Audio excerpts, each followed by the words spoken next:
This is the Western Arctic Ocean. 8 million square miles of solid, impenetrable ice. One of the most inaccessible regions on Earth.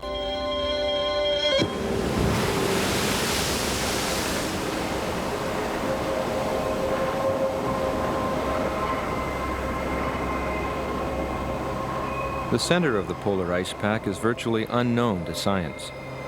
No ships have ever sailed to the heart of this frozen frontier.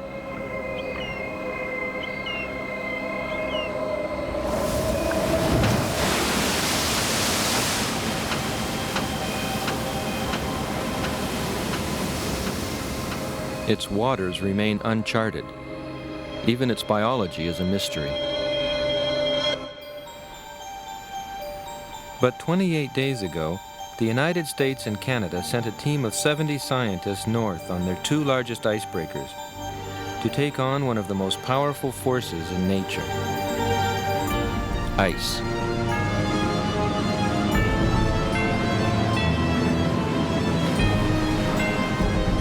And at the heart of that powerful force, the North Pole.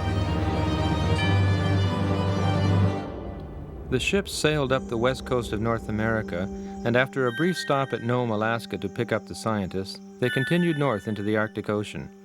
Their ultimate goal, science. Science at the top of the world. The U.S. Coast Guard's Polar Sea and the Canadian Coast Guard's Louis S. Saint Laurent are on a joint scientific mission to assess the impact of global warming and pollution on the Arctic. A challenge so immense that no one country, and certainly no one ship, could tackle it alone.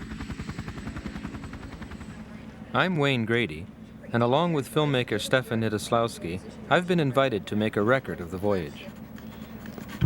After leaving Nome with the scientists, we broke into the permanent polar ice pack at 70 degrees north.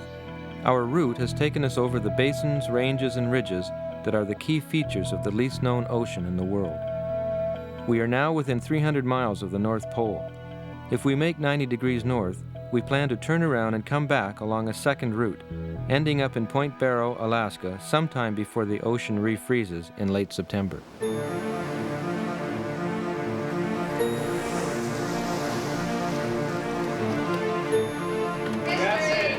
Mr. Wheeler's history. Congratulations, Ensign. You just piloted the ship past the northernmost point ever achieved by a U.S. surface vessel. Yeah, congratulations, Mr. Carroll. Long way from the Academy, isn't it?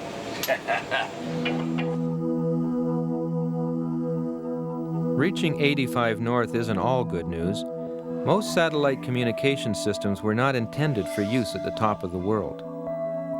Their signals travel in arrow straight lines, and the Earth is curved. North of 85 degrees, the signals from most satellites pass way over our heads.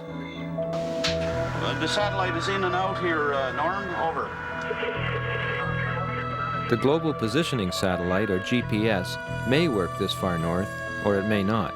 As we get further north, the satellite's coverage isn't as good. It's likely that the GPS units themselves will go out, and we actually have had one crash of the GPS already. There are those who are not sure how far north we will on GPS and how we're going to define when we're right at the North Pole, because our GPS units likely aren't going to tell us that. Without satellite linkage, we'll not only lose our position, we'll also lose something equally important, our daily ice information. We need ice maps, and if we can't get them from satellites, we'll have to get them from somewhere else. The two captains decide to ask for a Coast Guard aircraft to fly over our projected route and to drop us a radar image of the ice conditions. 432. Fred is plotting the flight path that the aircraft will be covering. We try to jump up into this stuff, we're going to be wasting our time. Slammer hard astern. You wanted to take a left back about a half a ship length. You got no future this way. Back her straight across the Blenny and take that left branch out. I'll call the Louis and hold them where they're at. When the going is this slow, it's a long time between stations, so the scientists and the Coast Guard crew find themselves with time on their hands, not to mention pizza day. That's the pizza chef right there. Oh, yeah. I'm just a senior cook, and I don't know. Actually, they all know how to make pizza pretty good. Yeah, they're pretty good at that. They, Yeah, that's the thing? no, they kind of throw in their own kind of stuff. There's mud in one of the pizzas, I swear. I won't tell which one, though. Yeah, I told them not to put the socks in there, but they ended up putting the socks in anyway. So, but it's all their own recipes. In the high Arctic, the horizon is always empty, but never as empty as when you're expecting an aircraft.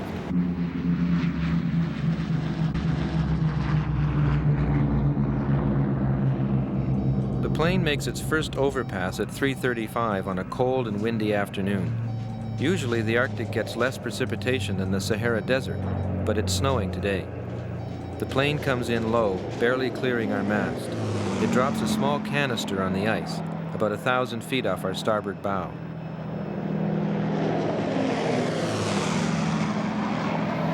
The captain sends a chopper out to get it, and the plane makes a final pass before heading back to its base in Alaska.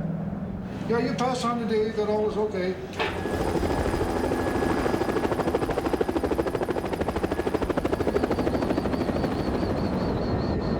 That's what we want. And we haven't checked it yet, but we'll take a look at it in a minute here.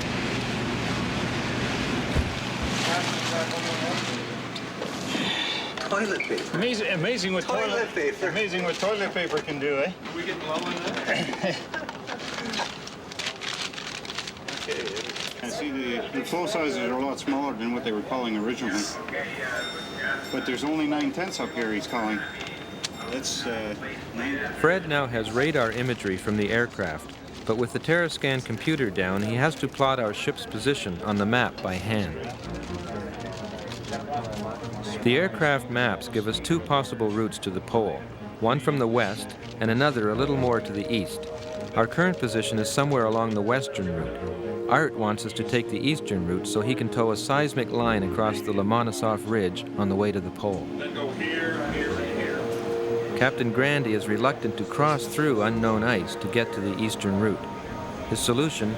Call for a second flight overpass, this one to map the ice between the 2 routes. Sierra X-ray 824, go. Roger, just to keep you in the picture, we had to shut down an engine, so we'll be unable to complete the mission. I'll copy.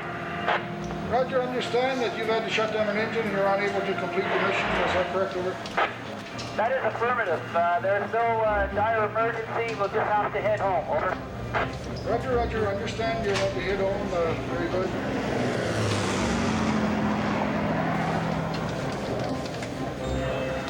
We have an engine failure.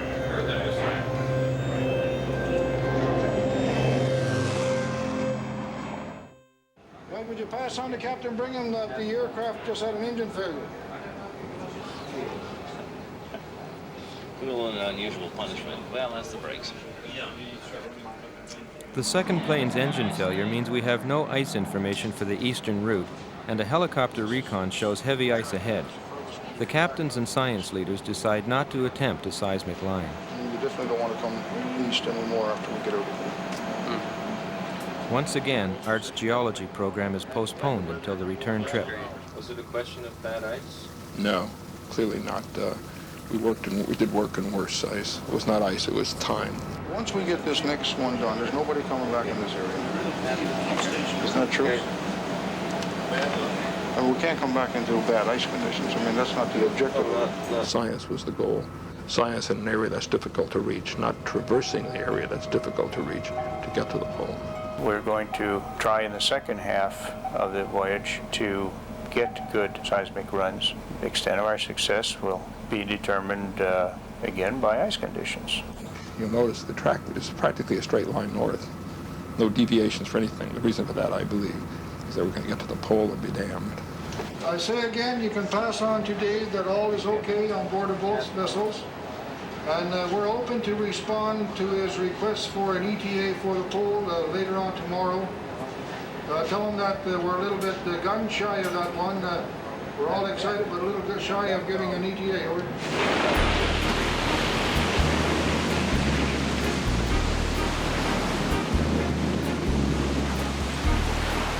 Okay, right now we're going through a field of old ice. has an ominous look to it. Killer blue, yes, killer blue.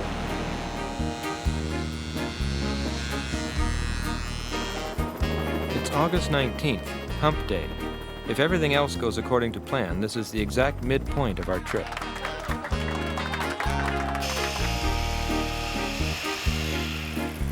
In the Louis carpentry shop, Ikaksak and Ula Tita are finishing an ice sled known as a Komatek that the scientists will use to haul their gear out onto the ice.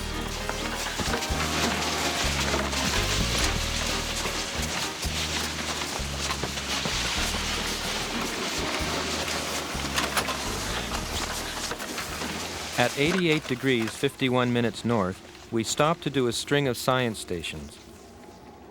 We try not to think about the fact that there's nothing but a few feet of frozen water between us and the ocean bottom, 2 miles below.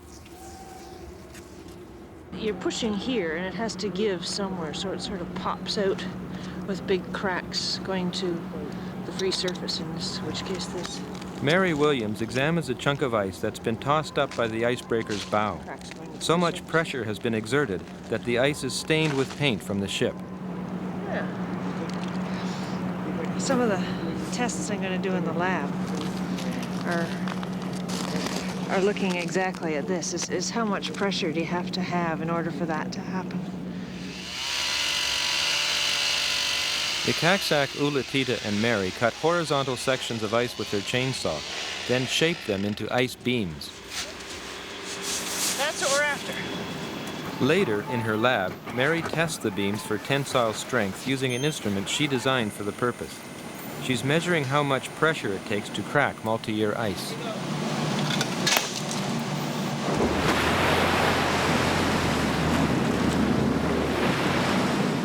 The part of the ice sheet that touches the hull is where the load is applied both to the ice sheet and to the hull. And then the ice actually fails quite a ways from the hull because it's being bent. So the load is pushing here, but it's failing back here.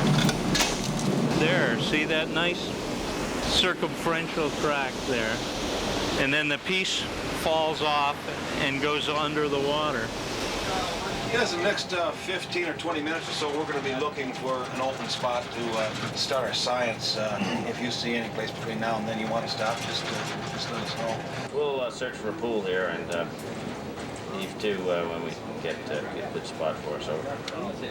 Yeah, Bridge, LOFCON, all right, we've had good luck so far, but as you can see, the visibility isn't very great. That's what we're sort of concerned about here, is we're jumping from puddle to puddle if it all of a sudden runs out on us. Well, we got some up here. See that one right up? Yeah, I'm not sure. I think this is the one he's wanting, the one right in here. Why about this one straight ahead of us, sir? Yeah, that'll probably do.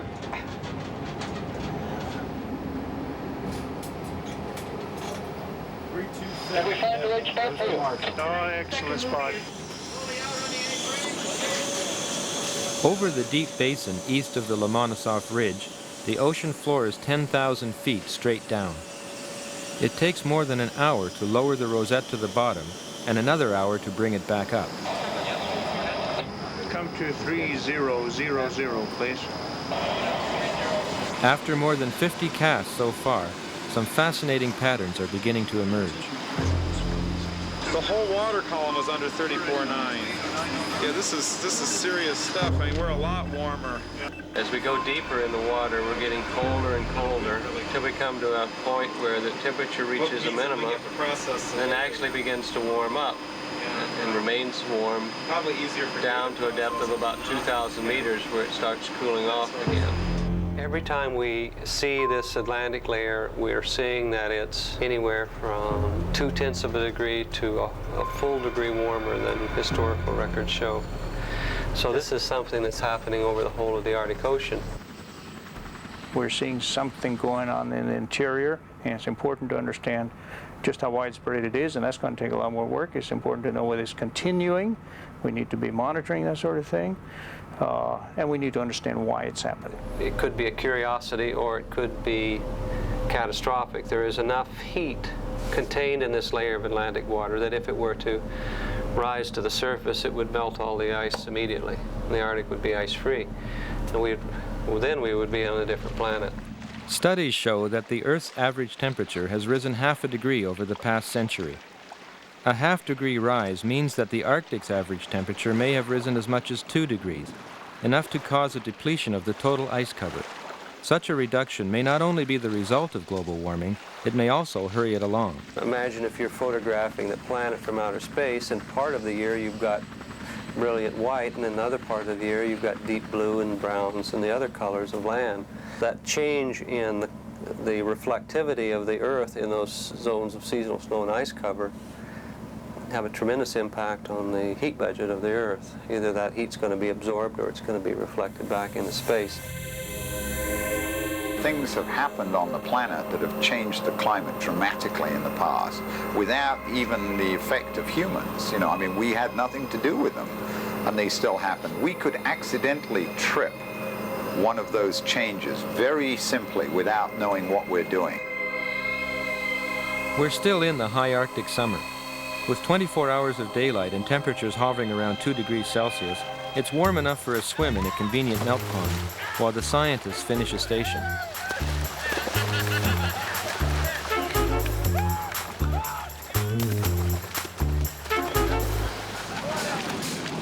But in a few days, the Arctic will begin its annual transition to winter. The temperature will slide below zero, and the melt ponds will start to refreeze. How will the colder weather and lower light levels affect the plant and animal life that live under the ice? That's one of the questions being addressed by Pat Wheeler, who coordinates the biology team aboard the Polar Sea. We were, in fact, in the beginning, a little bit apprehensive about going out to study biological processes in an area where very little might be happening. Until this trip, literature on the Arctic held that there wasn't much life in these far northern waters. The Arctic, in other words, was a biological desert.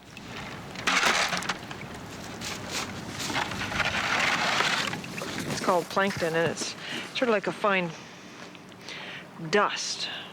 You almost think it's sediment, and it's growing on the bottom of the ice, and in the spring it just blooms. There's much more ice algae than we anticipated. The ice algae are just at the bottom level of the ice, and so they always get maximum light compared to the rest of the water column. And so in assessing production for the Arctic, we now know that it's going to be very important to include the water column and the ice algae. Grows enormously quickly once the light starts to go through the ice.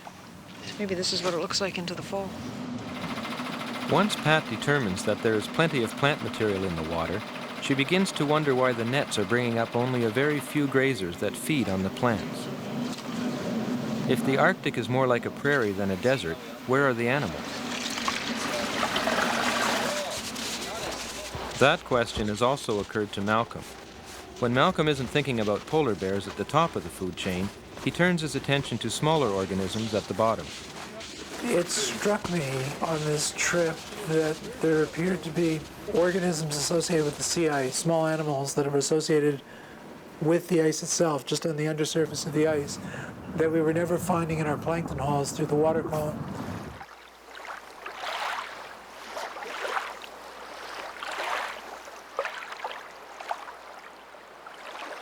We were lying one day at the edge of an ice floe looking down, and we noticed that there were a lot of little organisms swimming around. From there, it was a simple step to say, well, gee, maybe we should be collecting those organisms as well. Came up with our famous butterfly net trapping system and began sampling the communities associated with the ice. We could, in an hour of sampling, find enough organisms that could surely feed an Arctic cod for a week. When Pat and Malcolm discuss these ideas, Pat realizes she has at her disposal an even better way of getting a close look at what is under the ice. The Polar Sea has a Coast Guard diving team. Okay, Matt, quick run. Get what you can, then you're out. Okay?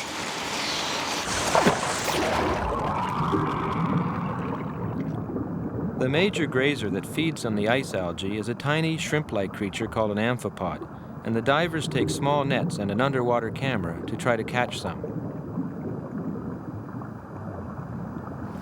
Back on board, Pat and her colleagues will examine their catch. Great. Thanks, Matt. Well, we catch them with our little, we use scoop nets. Some places we find 50 of them, and somewhere else we find 1 or 2.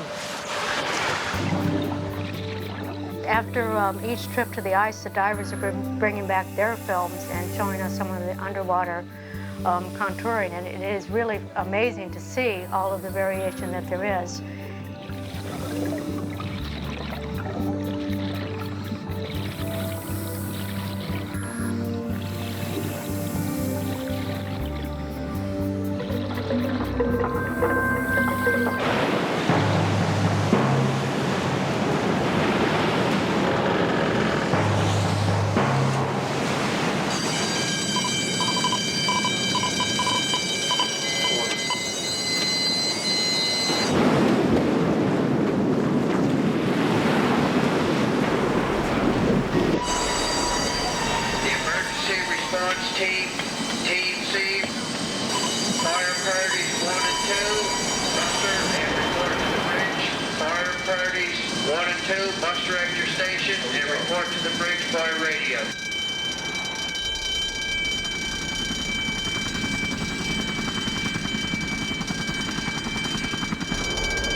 The Polar Sea has suddenly developed an alarming shudder in one of her 3 propeller shafts. The ship's chief engineer, Dan Oliver, is making his own kind of history. Unfortunately, I have the distinction of being the first person to ever lose a propeller blade. We have damaged propellers in the past on this class of ships, but this is the first time we've ever actually lost a propeller blade off it. Whatever had broken internally on that hub finally gave way completely, and the blade flew off the hub as we were rotating it, and unfortunately when it left the starboard one, it went via the centerline propeller and took a few pieces of blade off the centerline. We found out today that the damage to the Polar Sea is not exactly extensive, but it prevents her from spending much more time in the ice. That means that we can't go back the way we came through all that ice back towards Point Barrow as our plan had been, but instead we have to get to the pole, continue going over the top and out through Fram straight down at the other side of Greenland because there's much less ice there. This is more bad news for Art Grant's seismic program. He'd been counting on going back to the ocean floor features he missed on the way here. At the science meeting the next day, Eddie outlines the changes that will have to be made to everyone's science plans. The decision has been made not to attempt this seismic and coring line. Most scientists are able to adapt to the new route, but Art's seismic program has to be scrapped. I've never heard anybody being invited to be chief scientist and put a major effort aboard a ship and not being allowed to ever do his thing. While the others scramble to set up experiments along the new route, the ship's captains wonder if the Polar Sea's propeller problem will stabilize or get worse.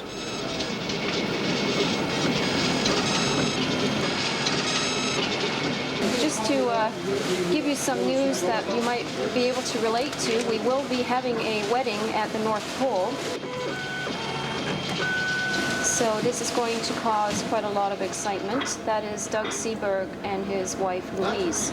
The wedding would be held on the boat deck.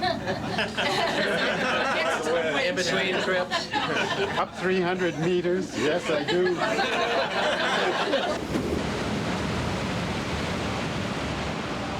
As we near the pole, we receive a message on the ship's radio from the Coast Guard station in Resolute. Their radar has picked up 3 blips in the high Arctic, not 2. We've got company. You're going to find a Soviet icebreaker. She's 12 miles from the pole. She's called I believe it's the Sierra Alpha, Victor Alpha Lima. I understand she's carrying passengers, and you may have some knowledge of her. Calling the icebreaker Yamal. Icebreaker Yamal, Canadian Coast Guard icebreaker Louis S. Sauron or Louis S. Sauron, Channel 16 VHF, you have. The unexpected appearance of a Russian nuclear icebreaker in these waters is worrisome. Why aren't they responding to our radio signals? I guess you don't like us. Weird. Are they experiencing difficulties they don't want us to know about? That's a disturbing question, considering that the Yamal is a nuclear-powered icebreaker. Even before Chernobyl, the former Soviet Union had a history of problems with nuclear waste.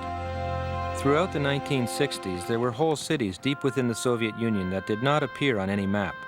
Chelyabinsk 40, Krasnoyarsk 26, Tomsk 7. The cities produced material for the Soviet nuclear weapons program, and they dumped their waste directly into the Ob and Genesee rivers.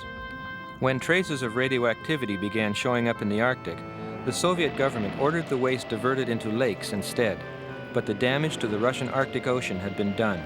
It is now the most radioactive spot on Earth. At one of the daily science meetings, Kathy Ellis explains how far that radioactivity has penetrated into the high Arctic. We're looking at a range of isotopes from cesium-137, cesium-134, strontium-90. These are all produced during bomb tests. They're also released into the environment from reprocessing plants. There's a large one in Britain, Sellafield reprocessing plant, that puts large amounts of cesium and iodine-129 into the Irish Sea. It's carried north and travels into the Arctic. There's also a reprocessing plant in France and several in rivers in Russia. There are now a lot of people from the West sampling the rivers, and that information is coming all the time. And we've certainly worried about the contaminants in the Russian sector over the past few years, and including both radionuclides and organochlorines, actually. This is not a joke. We think it's important in terms of both countries' national interest that a statement be made about capabilities and influence in the high Arctic. And we have a contribution to make and a role to play. We, as a country, have some pretty substantial interests in the Arctic Ocean. And we need to be able to access the Arctic Ocean, whether it be for scientific reasons or just the fact that we want to exercise our ability to go pretty much anywhere on Earth, when we want, if we need to. Anywhere in theory, but we still have a broken propeller to deal with. The Polar Sea is moving, but only at about 2/3 of its original power.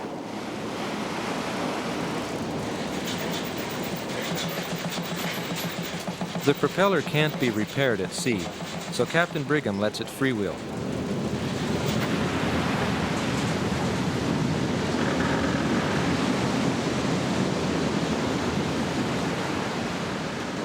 Roger, understand the name of that icebreaker is Yamaha, Y, Yankee, Alpha, Mike, Alpha, Lima. And I've been trying to get a communication link with her for the last 8 or 9 days, and I've even arranged for a telex to be sent via CP, but I've not received any confirmation that that telex got to them. You figure the poll for, say, Monday, is that about right? That's a Roger. We should arrive at the pole probably late tomorrow night. The attitude on the Polar Sea is less optimistic. Captain Brigham knows that the ice pack between us and the North Pole is under more pressure than any ice we've seen so far.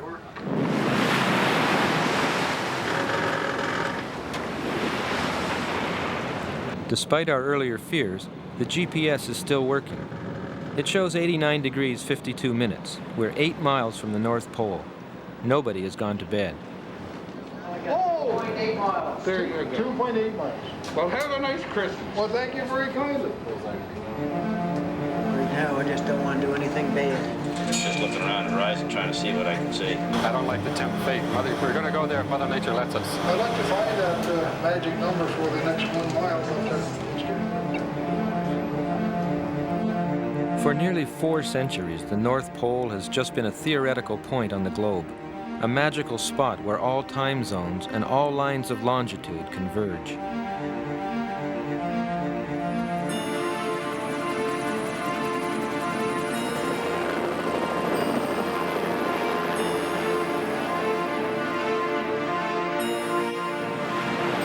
The ice is piled in pressure ridges and seems to be deliberately pushing us off course. By 1 o'clock, we have slipped more than a mile off our heading. There's nothing but solid ice ahead of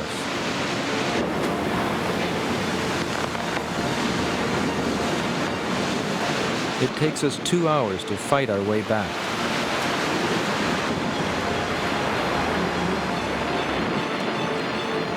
At 4 a.m. exactly, the 2 captains give the order to halt engines. We're here.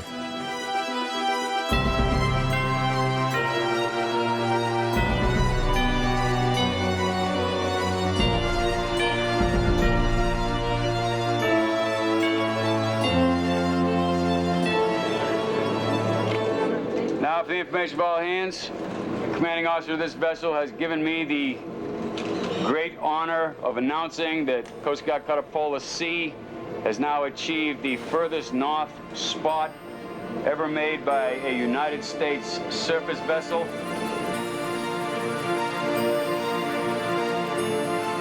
The North Pole is a fleeting reality. It is, after all, just a point on the ice. But even so, reaching it is not only personally satisfying, it's an accomplishment of international significance. This is from the Commandant to the entire Coast Guard. In 1200 Zulu, 22 August 94, a significant milestone was achieved in the Coast Guard's traditional area of ice operations. That was the moment at which the Coast Guard cutter Polar C reached position 90 degrees north in company with the Canadian Coast Guard icebreaker Louis S. St. Laurent on an unprecedented U.S.-Canada multidisciplinary scientific study. Bravo Zulu to the Polar C, its officers and crew.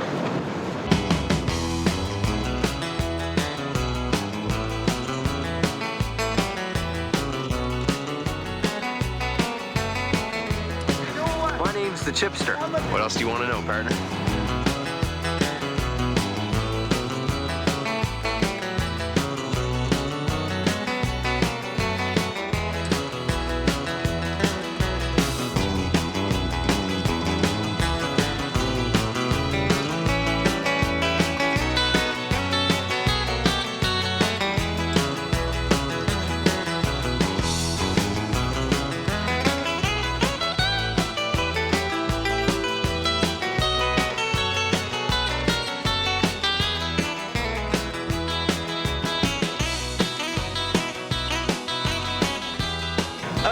Just outside of Halifax, one of the oldest black communities in Canada, from Beachville.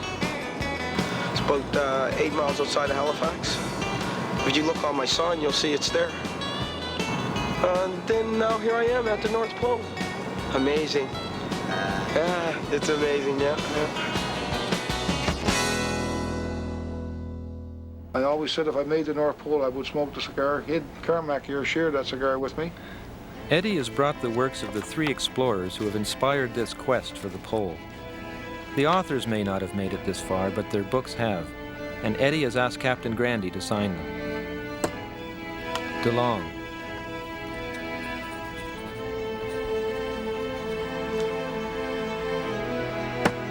Nansen.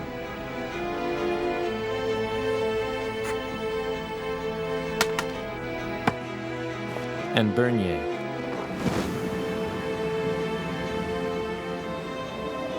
It's about 2 o'clock in the morning, about 2:30 in the morning. I think we'll be here about 36 hours is the last I heard that we'll be at the pole.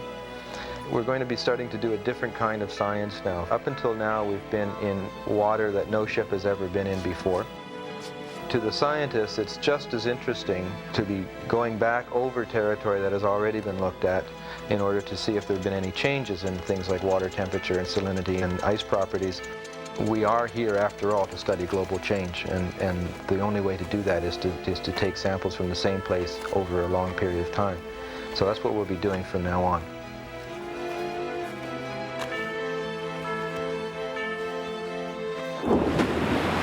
After a long and mysterious silence, the Russian captain finally responds to our signals.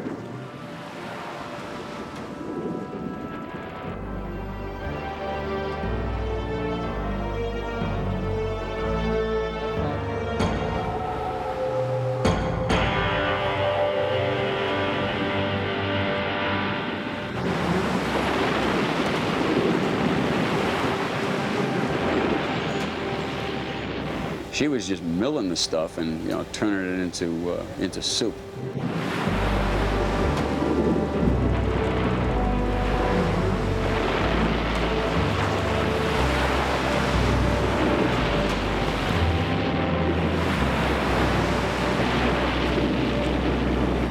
I'm real interested in how she can operate like that and not damage her propellers continuously. I'd love to take it for a joyride.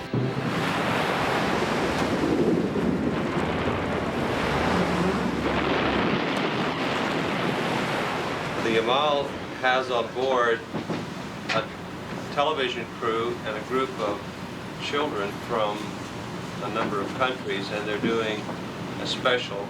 Пока не появилась я,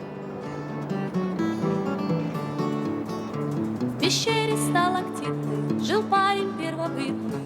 Девицу первобытную он встретил у ручья. I don't know what I expected to find at the North Pole. An actual pole stuck in the ice, a brilliant display of northern lights. But whatever it wasn't this. My grandpa came from Russia, my grandma came from Russia. They planted no stone, I had my dad in Tennessee. Then they moved to Yokohama, their daddy beat my mama.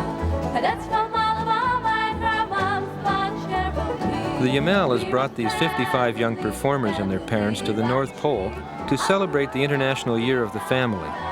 Their performance is being broadcast live back to Russia by a Moscow television station.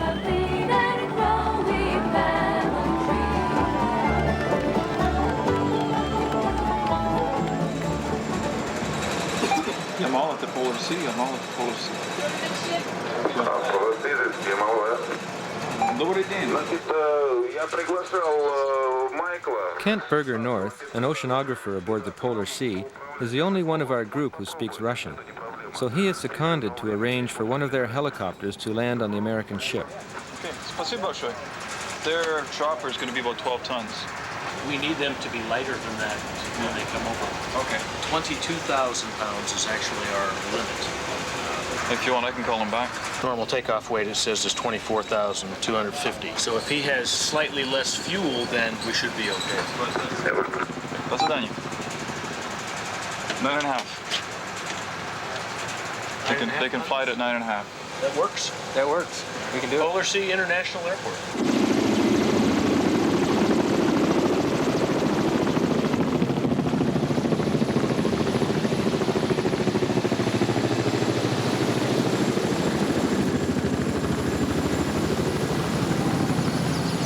Time on a ship is relative only to others on the same ship. We haven't changed our watches since Alaska, more than a month and 5 time zones ago. Plans are made for the 3 ships to get together for a meal, but whether it'll be dinner or breakfast depends on whether you're coming from the east or the west. Russia, Canada, the United States have their premier ships at the North Pole, and they just happen to meet. The coordination and planning that would have to go on to make that happen would be just so extraordinary and astounding that you would not plan it. It would be too difficult to do. But we should go just now to our ship after this, what is it, lunch or dinner? The Yamal usually carries paying passengers who lay out up to $28,000 for a 2-week cruise to the North Pole. Captain Brigham is a specialist in icebreaking in the Russian Arctic and knows what a unique opportunity this is to see a nuclear icebreaker up close. Very capable and clearly the most capable in the world.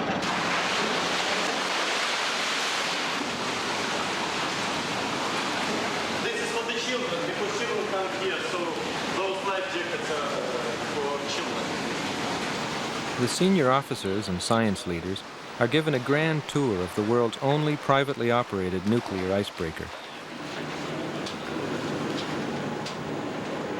The tour includes a look at the Yamal's nuclear power plant. This would have been unthinkable a few years ago. Look at my pictures.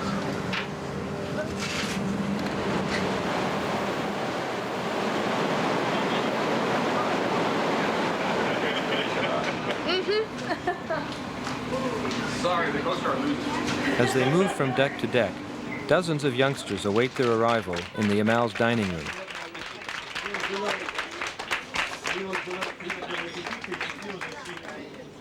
Are you icebreaker the most powerful in your countries? Yes. И один и другой в их странах самые. Есть в нашем канале, вот, который наш ледокол проделал?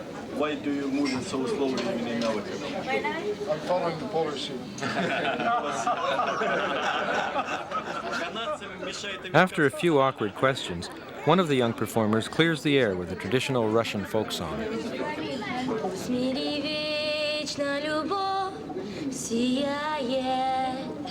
Цветет без страха весенний сон, и пусть вовеки никто не знает дороги в черной боящей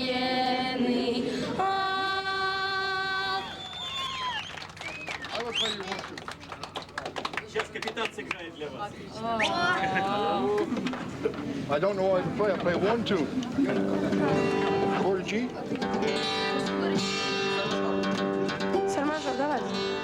know the wildwood flower? Hold on. Hang on.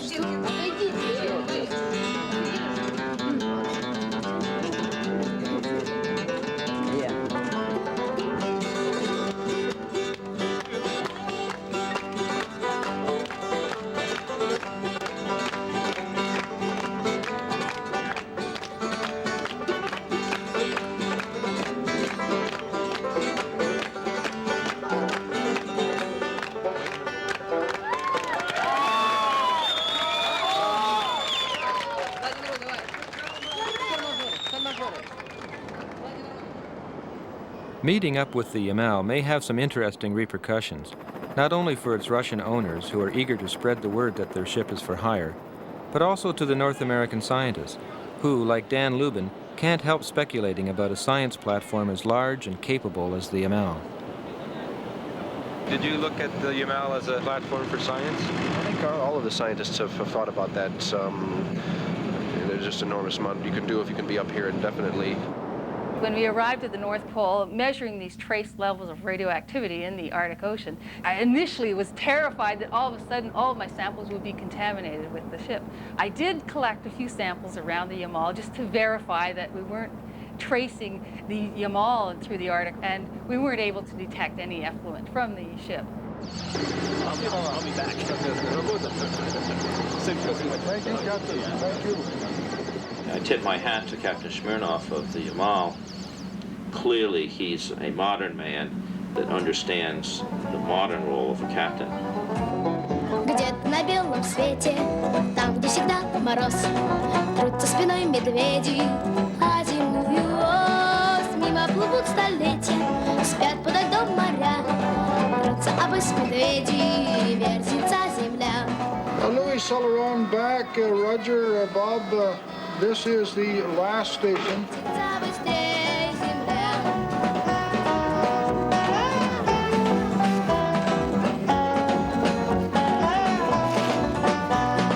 Крутят они, стараясь, вертят земную ось, чтобы влюбленным раньше встретиться пришлось, чтобы однажды утром, раньше на год или два, кто-то сказал кому-то главные слова. To be out here and to see it gives you ideas.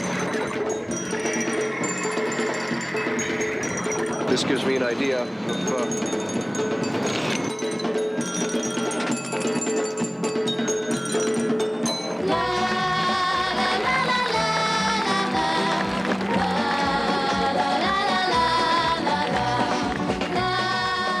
Perhaps in the future we might see Russian icebreakers participating in scientific endeavor around the Arctic. After seeing what's happened in the last few days, I would suggest that anything is possible. Где-то на белом свете, там, где всегда мороз, трутся спиной медведи, а земную ось мимо плывут столетия, спят подо льдом моря, трутся обось медведи, вертится земля. I, Douglas Gordon Seaberg. I, Douglas Gordon Seaberg. Take you, Louise Margaret Adamson. Take you, Louise Margaret Adamson. To be my wife. To be my wife. I ask those present. I ask those present. To witness my declaration. Doug Seaberg and Louise Adamson made their plans for a wedding at the North Pole before coming on the expedition, but they told only Eddie and Captain Grandy about it.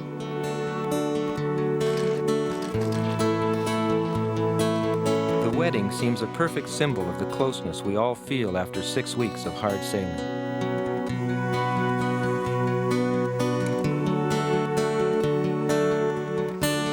Captain Brigham pays a last visit to the Yamal to discuss tactics for getting out of the ice. Because of the polar sea's weakened condition, the Yamal's captain generously offers to lead the way. Nice to meet you here at the North.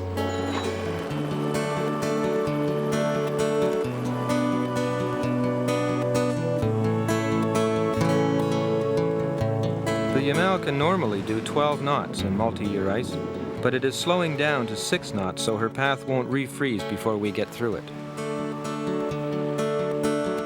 One thing that will almost surely come out of this particular voyage is a great desire on the part of very many people to go back.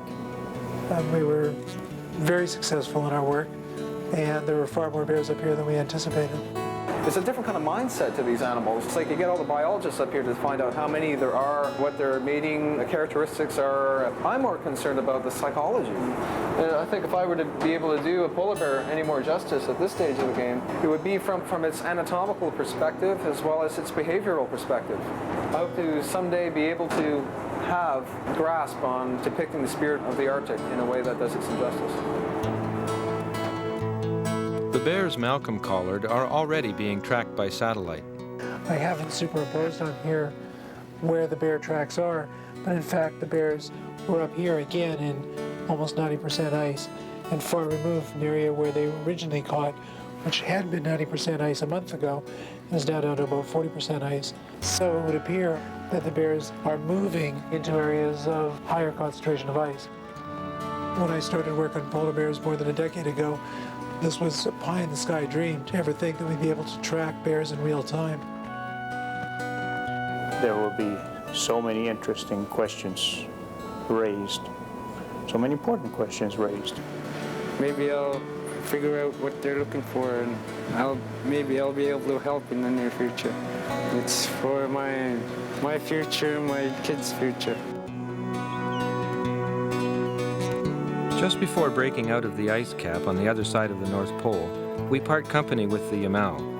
She heads home to Murmansk. We veer west towards Iceland. There are a few last science stations to do in the Greenland Sea, but a great deal has already been accomplished. We have closed a chapter on more than one Arctic adventure. Now, this book on polar oceanography was published in 1990, and it contains a summary of what we knew about the Arctic Ocean at that time. I'd like to say that I now consider this book obsolete. We're going to be spending the next 4 or 5 years rewriting this, and just to give it its place in history. Thank you. We're at the southern extent of the polar ice cap now. This is the first time we've seen open water since about the 1st of August. Being here means that we have now completed the first ever crossing of the Arctic Ocean from one side to the other over the pole. The first 2 ships ever to do that. So there's a fair amount of elation on the ship. A lot of people feel pretty good about that.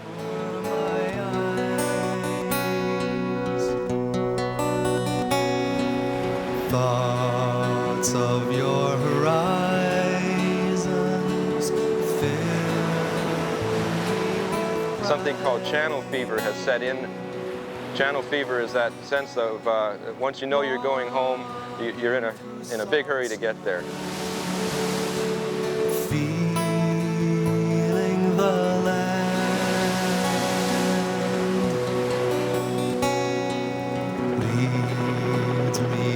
encounter our sacred land.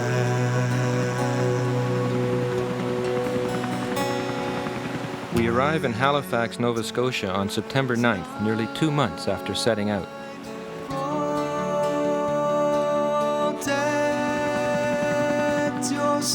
Hardly any of us feel that the trip is over. In many ways, the global challenge is still ahead of us. We all have more work to do, more chapters to write, as a result of our experiences in the Arctic.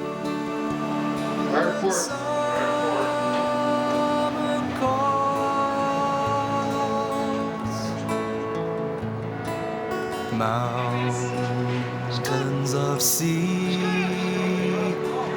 tranquil and grand. Now, this was supposed to be a closing ceremony, but I don't think it is. So the message I would have for young mariners, and young scientists and engineers is that this really is the opening ceremony, and we've started some work that we want to see finished. Thank you for having me.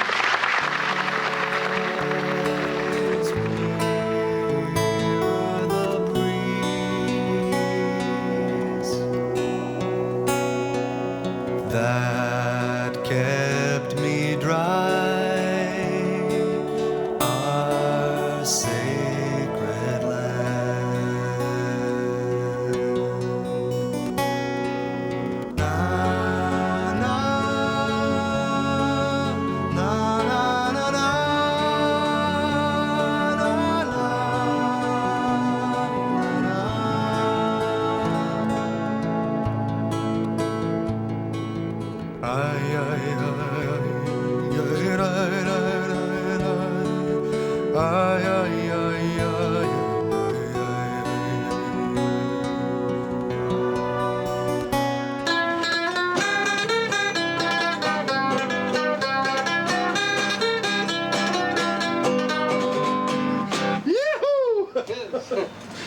That's it, we're finished.